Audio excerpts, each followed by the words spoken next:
as long as you wish. Good afternoon. I'm very pleased to have Mr. Ashwini Mahajan, co-convener of SJM, which is the Swadeshi Jagran Manch, a very influential organization when it comes to all nationalistic issues. And Mr. Mahajan is known not to mince his words. He's got a lot of background of research.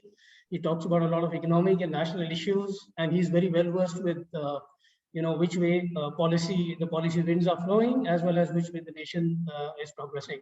So without much ado, we wish to have a little discussion with Mr. Mahajan today on the issue of cryptocurrency and basically the policy and the main issues and the challenges that surround it, which would also reflect on the kind of issues that the government must look at a little more closely, which are very important in terms of national issues, and things that Mr. Mahajan feels that he wishes to emphasize on.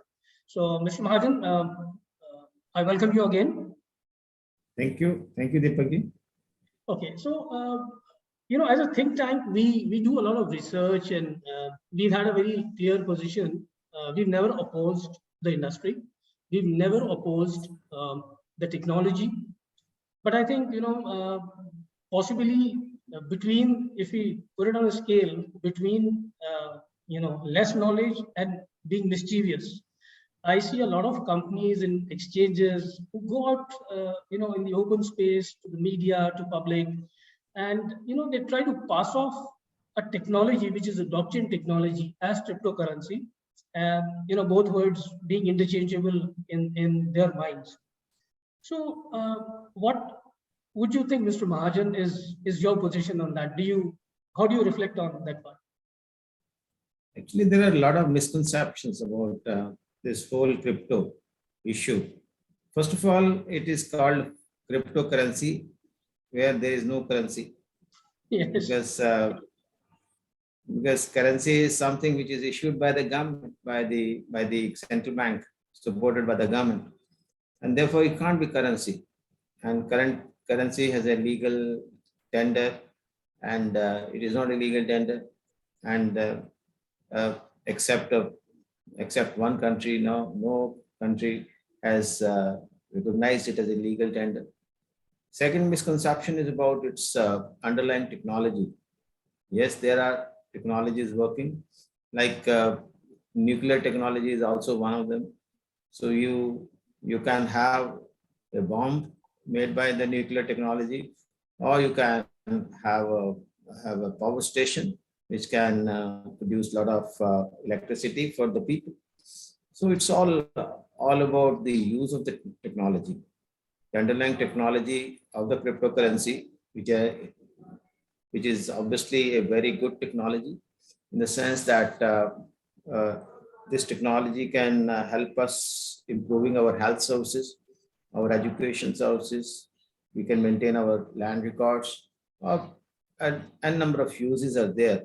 And we are making use of this, and companies are also making use of the blockchain technology. But the people in this profession, as you mentioned, industry is not an industry in any way. So people, those who are engaged in this dealing of crypto, they try to pose it as a technology which is very much there and which is very useful. And crypto and blockchain cannot be separated. This is what they say. I tried to engage with many of the experts on blockchain technologies, and I asked them this simple question: that is this crypto and the blockchain technology are inseparable? They said they are not at all related. The only point which is there is that if you want to promote this technology, and by host of people, and this is an open source, and people can keep developing this technology, and there has to be some incentive, and crypto, which is integrated in that, can help us giving incentives to those who are helpful in this technology development. But this is not the end of the story, because if you say that only Bitcoin can give this incentive, or Ethereum can give this incentive, or some other private cryptocurrency can give this incentive, is wrong. The government has come out with a very good proposal of issuing a central bank digital currency. And I asked this specific question from the people in the technology field, and they said that this Reserve Bank or central bank digital currency, CBDC, can be made use of to give incentives to those who are developing this technology, who can be helpful in development of this technology. And therefore, this can be integrated further. Since it is in our hands, the CBDC, we can incorporate many such changes in that currency, that we can specify the uses to which this central bank digital currency can be made use of. So this is not just I'm denying that there is no relationship. Secondly, I'm also giving a kind of solution that yes, through CBDC we can help solving the issue of incentivization. Okay, another very interesting point. I think the Prime Minister has spoken after a very long time of wait, by almost everybody. Everybody was waiting, when the Prime Minister would actually comment on it. And recently he did, and he did so very conclusively. But everybody has observed that the Prime Minister did not touch up on well, since you've said that there is no industry, and I don't have another word for it, I'm still going to use the word industry.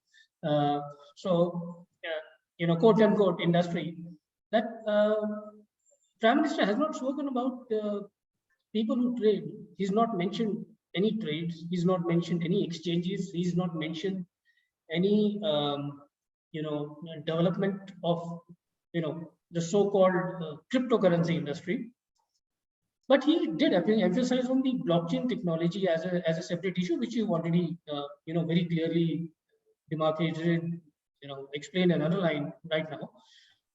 But he also was very, very categorical in as many words, as clear as possible, that a lot of people, by which I think he meant the exchanges and people who trade in private cryptocurrency, that they are advertising, and the advertising is not within the standards or within the correct ways of doing so, which is actually misleading people into investing into those things. And then there are a lot of scams, there are a lot of multi-level marketing scams in the past also. And he also mentioned terror funding. He also mentioned misuse in via black money. How do you look at the Prime Minister's emphasis on a few things and a clear kind of a pass on other things? I think Honorable Prime Minister is thinking on the same lines as I've just mentioned, that there cannot be any denial to the technology. Yeah. We have to make use of the technology, and blockchain technology is. We came to know about the blockchain technology after the Bitcoin has been invented. But blockchain technology is something different from. Blockchain is not equal to cryptocurrency. Cryptocurrency is not equal to blockchain. As one of my teacher is a great economist, Professor Ashok Lahiri, he put it in very simple words. That blockchain technology is a necessary condition for the crypto, but crypto is not a necessary condition for blockchain. Therefore, our Honorable Strong Prime words. Minister, Strong words. yeah, our Honorable Prime Minister has very touched the right point, that the misuse of the technology. And misuse of the technology happens to be like this, that you you are bringing in something which is non-transparent, and people are putting their hard-earned money in a particular thing which is imaginary, which doesn't have an intrinsic value. So think of a situation, today as a student of economics, I know that in the past 1 decade, the rate of capital formation in the country has gone down. And we need more and more savings to put into the more productive assets. And this is something which is most unproductive, Yes. because where the money is going, nobody knows. Andha kuan hai. Nobody knows where the money is going. Suppose I hold Bitcoin. Only I know this. You also can't know this. Government also can't know this. Government will come to know only if, when I sell the Bitcoins and receive money in a bank account. So Yeah. then only the government will come to know, and they can claim income tax on that. Therefore, the amount of money one can have, the black money, the terror money, ransom money. I would like to remind the viewers of this interview about the ransom which was collected by the hackers some time ago, when they hacked computers all over the world, and they asked for the ransom, not in dollars but in Bitcoins, because it is something which nobody would know where the money is going. Yes. So all the terror money, the ransom money, and the bad money, not just the black money, is going into Bitcoins and such kind of currencies, so-called currencies, cryptos. So the answer to this is that there is no denial of the, no refusal of the underlying technology. And in fact, the mention about the bill which is being proposed, again, the government has said the regulation of cryptos, but with exceptions to the underlying technology in that. So what I'm saying here is that we can make use of this technology by developing the central bank digital currency, which the RBI has already proposed, and RBI is capable of doing so. And the same can be declared as legal tender, and which will have much more acceptability, not only in India, but even globally. We missed the train while making our rupee a global currency. But let Reserve Bank of India digital currency become the global currency. I would love, and I wish to see that day very soon. And I think what gives me confidence is that India has an advantage. Of course, we talk about the population, but I think that is the advantage, because I think a large part of the population today is youth. They employ technology, and the kind of adaptability and adoption by the number of people that will happen on this. I think Indian CBDC could be one of the most used currencies, and possibly what you say could just come through because of mass adoption itself. Just see, we have 2 crore people, Indian people residing abroad, residing overseas. So this can be the most popular currency amongst them. So what do they get in dollars? Simply stable currency. That's all. I know our people or NRIs depositing in the foreign banks there, they get hardly any interest, 1 or 2% and 0% interest. So this is something which can help the building India with the help of people, with the money from the people of India, and also this can help solve our problem of development of technology.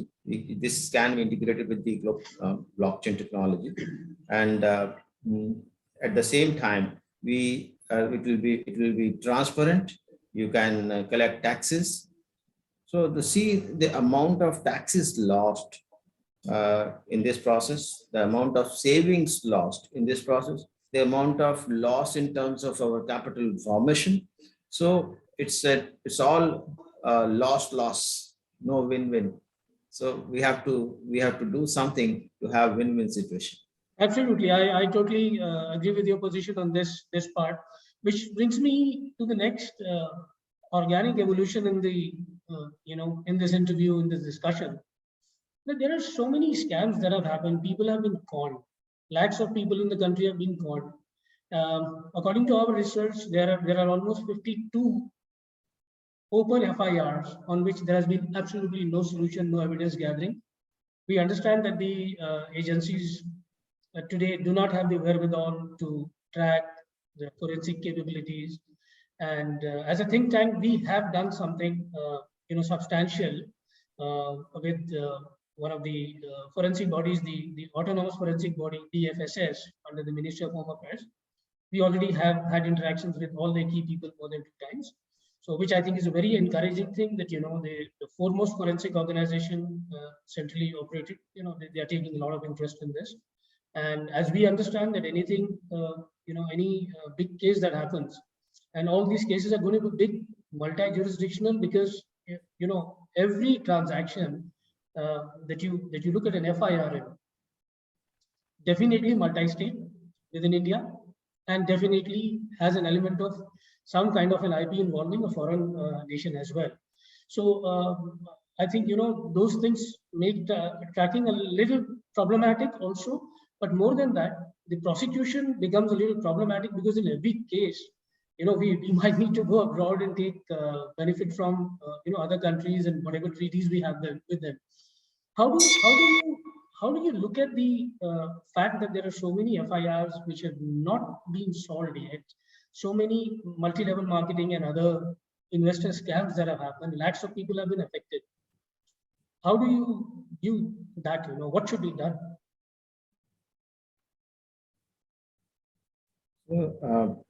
This is a very unfortunate that the miscreants, the criminals, they are ahead of the governments in terms of technology, and we always fall behind. And I'm happy to know about your think tank doing commendable work in this direction. But there is no refusal to the fact that we must have more and more capacity to deal with such crimes, such kind of issues. In this case, I would say that this crypto issue, we have to deal with this with the utmost care, and wherever we don't have the capacity to catch, we should not allow.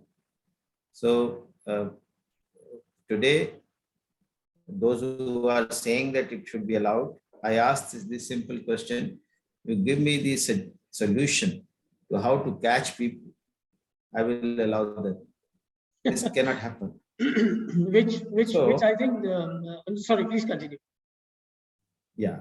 So that's why I'm saying that our suggestion would be that, first of all, we should not allow this to be called as currency, because it is not a currency.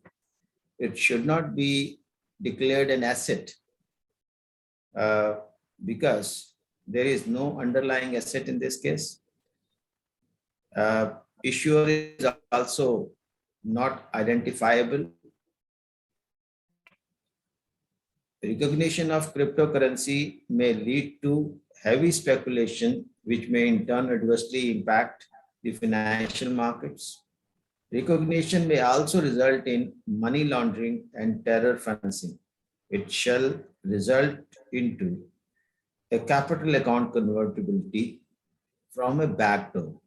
I would like to emphasize on the last point, which is a very important point from the point of view of the economy and the stability of the economy. We know when Southeast Asian crisis happened, it happened because those countries had full capital account convertibility. We as Swadeshi Jagar Manch has always been opposed to the capital account convertibility in India. Attempts had been made by the interested lobbies to make it happen. But in 1995, a lot of efforts were being made since 95. But in 97, 98, when this 96, 97, 98, when this Southeast Asian crisis happened, so that thing was put at rest. Then again, in 2005-06, a lot of efforts were being made to make Indian rupee convertible on capital account. Again, then 2007-08, US crisis happened. So somehow we were saved. And government was also taking a right decision.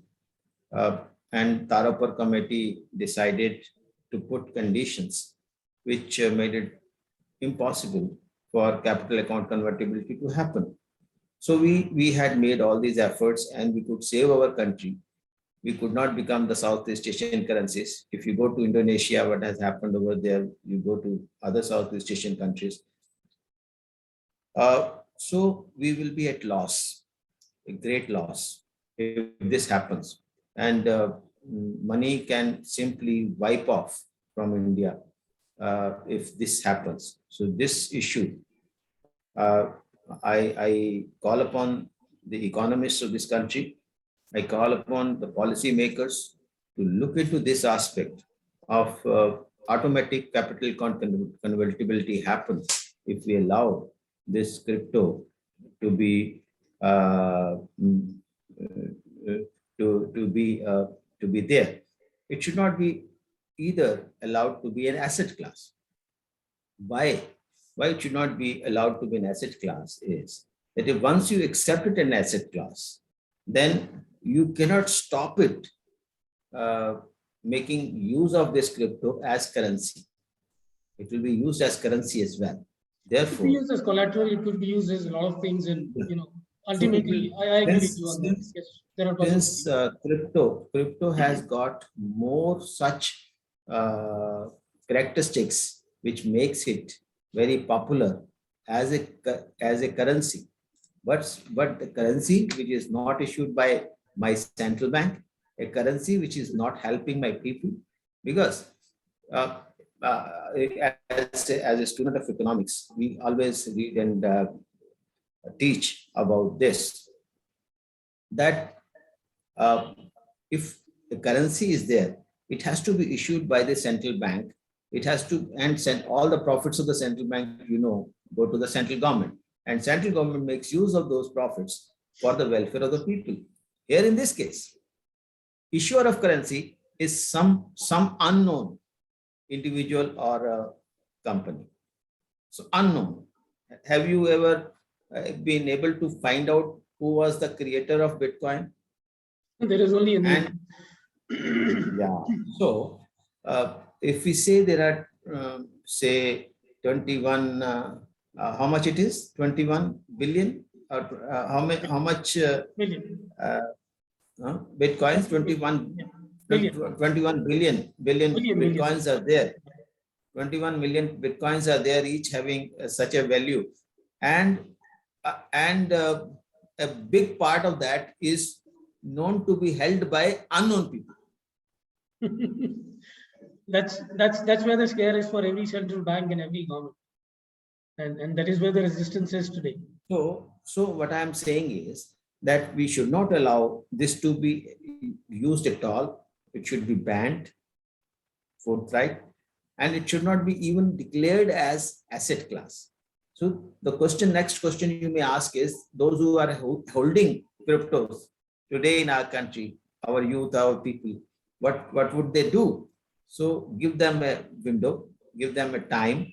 Okay, in next 6 months, you uh, you can sell it off. You can get rid of this crypto and declare it and pay tax on that. So this is the solution. But according to our experience over the last, we've been as a think tank, we've been here almost 2 years, but we've been looking at this issue for more than 3.5 years.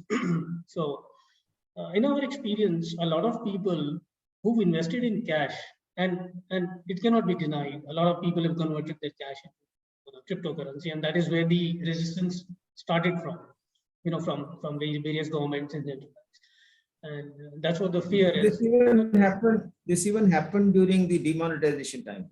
Yes. So how would you reflect if I was to suggest that instead of people who hold the currency, so-called cryptocurrency, and they want to cash out, and we must give them a time window.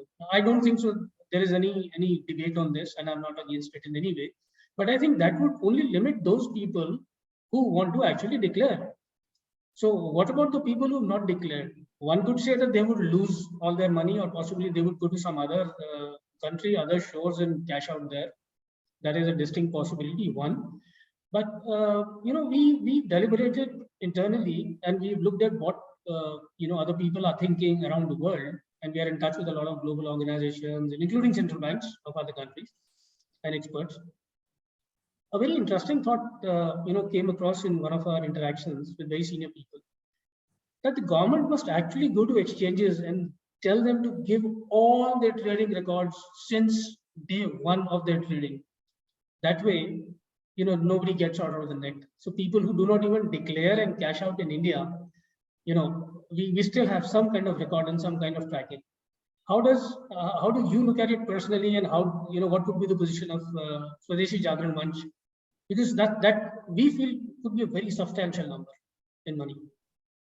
You see, Swadeshi Jagran Manch is always of the view that all black money should be brought to books, and we should not allow any black money to be parked in India or abroad. Yes. The issue of cryptocurrencies is that whether we can ban it or not. Very first question. China can ban it. Why can't you? when you were when you had not banned it, but the banks have issued advisories, and Reserve Bank of India has instructed the banks to issue advisories in this regard, and they were doing. The problem occurred when the Honorable Court made an intervention and allowed the crypto exchanges to function. Then it got a legal sanctity. So if something doesn't have a legal sanctity in India, people are law-abiding citizens, and therefore I firmly believe that if the government of India disallows the trading in the crypto exchanges, and it bans the crypto exchanges, then people will not in any way put their money in this. Those who had put their money in this, the government of India has got all the rights to crack down on the crypto exchanges and get the data, whatever they can get, and can make a registry of those cryptos with the government of India. Absolutely. So you articulated your position as well as the Swadeshi Jagran Manch position very, very clearly when it comes to policy and the do's and the don'ts that the government should do, and how the how people should function. But I would also want, I mean, I'm a little curious, if the Swadeshi Jagran Manch is doing something to help people who already been conned, in these lot of bonsai scams. Is there a position that the Swadeshi Jagran Manch has already taken on it, or do you plan to take a position and do something about it? Because coming from such a strong organization, things do move. We are aware of it. See, Swadeshi Jagran Manch is not an organization. Swadeshi Jagran Manch is a platform. And if you a platform, if you think on our lines what we think, then you are also a Swadeshi Jagran Manch, and you as a think tank are doing something good for stopping these online scams. Therefore, I call upon all patriotic citizens to work in this direction, because this is something which is very much important. Because in this new world of digital India, online scams are bound to happen. So we have to find ways and means to stop them, because we don't want to stop digitization for this reason. yes. But scams can be stopped, and most of the scams can be stopped by educating people. Because sometimes scams happen because we give them the password, we give them the Yes. OTPs. So we have to educate people, and at the same time plug those loopholes wherever the scams can happen. So I think more education, more alert citizens would be the key to this problem. Thank you, Mr. Ashwini Mahajan. It's been a great interaction. We've had the opportunity of hearing your views, and I, for one, being fortunate to have done it firsthand, even though over a video, still firsthand in today's day and age. I thank you again for sparing your time and your thoughts, and I wish all the best to Swadeshi Jagran Manch in all their continuing in future endeavors, sir. And thank you so much again for articulating your position. Thank you. Thank you so much.